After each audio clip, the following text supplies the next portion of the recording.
Wadyo ko magmahay nga wa ko mo pirma.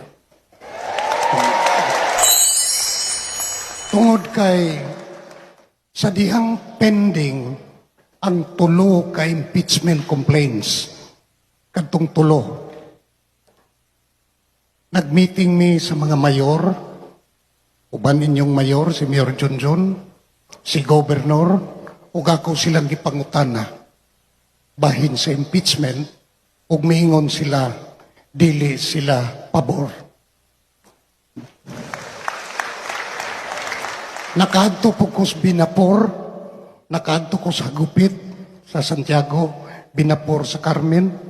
Ako pong gikonsulta ang mga tao dito, ingon po sila, dili sila pabor.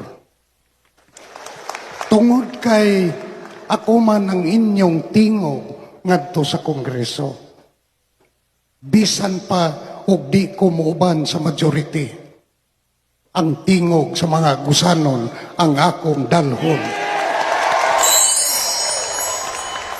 Regardless of the consequence that I will face.